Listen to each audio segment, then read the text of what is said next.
Hi, NARC troopers. Tonight I'm going to talk to you very briefly about something that I think really bothers a lot of people following abuse by a dysregulated cluster B personality disordered person. And that would be the way that they replace you. And a lot of times they replace you, before they even leave. They have somebody lined up that they're going to get residual benefits from.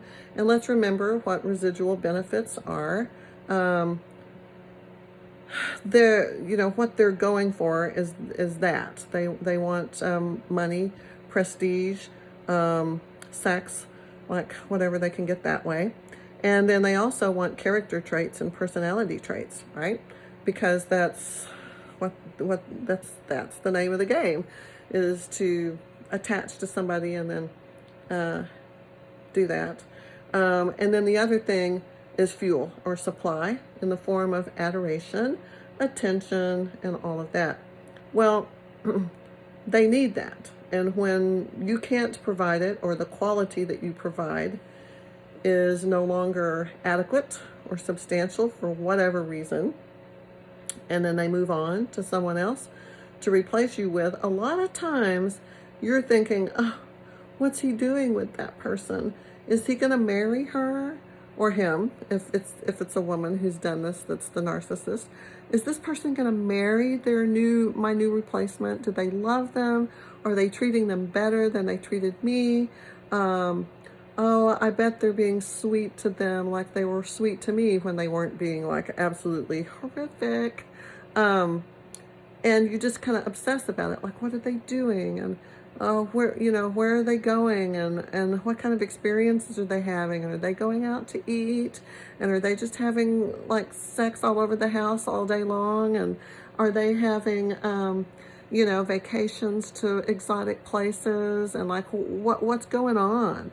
And so it's like it's like a obsession, or like a disease or something, to just be stuck thinking about that all the time. And I just want you to remember this, because this is not a full episode. This is one of my quickie little IGTV things. Just remember this: whatever they're doing, it's not real, and it's not going to last. And it's not going to make them happy or whole or healthy, or they're not going to suddenly wake up one day and be a normal person with normal feelings, capable of all of that. They're just not. So what you need to remember about this person who has betrayed you and left you for dead by the side of the road, you need to remember that this new person that has replaced you, maybe even your narcissist, sociopath, psychopath, maybe they even believe that this person is the answer. Maybe they even believe they're in love.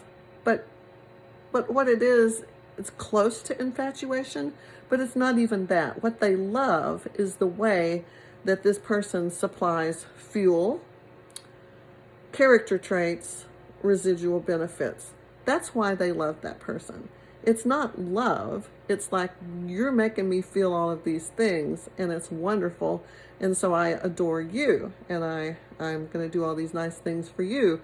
And I think you are going to be my savior, because I feel so good. I don't feel empty and crazy when you're giving me all of this wonderful fuel and supply, and I don't feel terrible when when I'm sucking up all your character traits and personality traits, and I'm essentially mirroring you and becoming you and reflecting you. And I'm feeling really good when those residual benefits, like, the money or the connections, the networking, the power that they may have, the house, the free rent, the doing the cooking and the laundry. Yeah, that's a thing.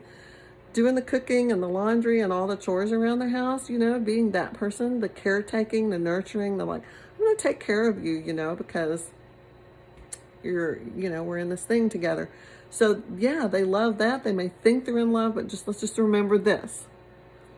Not that it's really going to be the thing that just makes you feel great. but it's something that will make you feel less like a piece of trash that's just been discarded by the side of the road. It won't last. They're in the golden period. They're in the infatuation period. They're in this period of romance and everything's all shiny and sparkling and glittery and great. And he's happy because he's getting quality fuel and personality traits and residual benefits. But you know what? It's not going to last. We know the ending. He's going to do to her what he did to you. And it could be a year. It could be 5 years. In my case, it was 15 years of marriage and 16 years of knowing this person. And I'm a slow learner. I'm a really slow learner. But in any event, in any event, that's what we need to remember. That these things, they're not going to last. They're not real. And he's not real. She's not real, you know. It's a sick thing. It's a damaged, broken, not real thing. And maybe she'll figure it out and escape. Maybe not. It depends on how damaged she is and how face down in the Kool-Aid she is and what the situation is. But even if she doesn't go, he will. And who knows how long, but that will come. And in the meantime, he's just playing a role. It's not real. The feelings aren't genuine and authentic. He doesn't know what that is. How can he give it to you or to anybody when he doesn't know what it is? Right? Right. He doesn't know. So don't sweat the small stuff, sister, brother, bro, brah, whatever. Just let them go, because that's the best thing that you can do, is accept what they are, acknowledge it, be glad that you're not in that rabbit hole, acting out parts, being in a shared fantasy. That's what it is. That's what they call it in the books. In all the books about this stuff, they call it a shared fantasy. Because that's what it is. It's a fantasy that you share together, and you're both living in La La Land. And I know that it's really yummy and wonderful and beautiful there, with the unicorns and the rainbows and, you know, the lovely little ditties and songs and dancing and fireworks. There's probably fireworks, right? It's like a day at Disney over and over for quite a while. Sure. But, you know, just like Disney, you're not really in a jungle on that jungle cruise, right? You're not really in a haunted mansion when you go on that ride. Nothing at Disney is real. It's the happiest place on earth. And I love it, but it's not real. And it's like that. Being in a relationship with one of these people for a while, it's like being at Disneyland. Everything's just, you know, over the top weird. And then at some point, you kind of get old enough to look behind the scenes and you're standing in line and you're observing, you know, all the stuff happening there. And it's just not the same, because you're just thinking, wow, this is all plastic and fake. And wouldn't it be nice to go on a real safari? Wouldn't it be nice to go on a real jungle cruise? Wouldn't it be nice, well, maybe not to go to a real haunted house. You're in a freaking haunted house. You're living with a dead man or woman, because that narcissist, it's like they're dead, right? Okay, so that's my, I always end by saying that's my message. What is my message? Don't sweat it. If your person has run off with somebody who's younger, prettier, whatever, so what? It's going to end the same. He doesn't love her because he doesn't know what it is. There's no intimacy in that relationship. It's all acting. It's all Disney flash and dash, smoke and mirrors, Alice in Wonderland kind of stuff. Sure, it's fun. Some of it's really great, right? But it's not real. It's not real. And doesn't that matter? You know, you don't want to live your life, the few minutes that you have on this earth, you don't want to live that life surrounded by something that isn't even real. that should matter.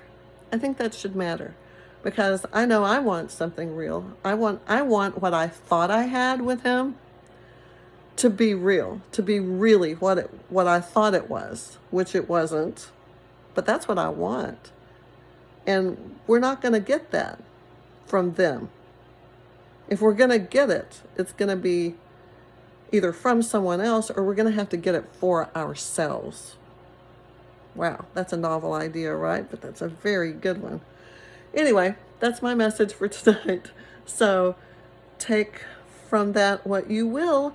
And in the meantime, be safe and be good to yourself and acknowledge what they are, accept it, let go, move on. You need to do that. Trust me, you need to do that. Okay, so that's it for tonight. Bye-bye. Much love.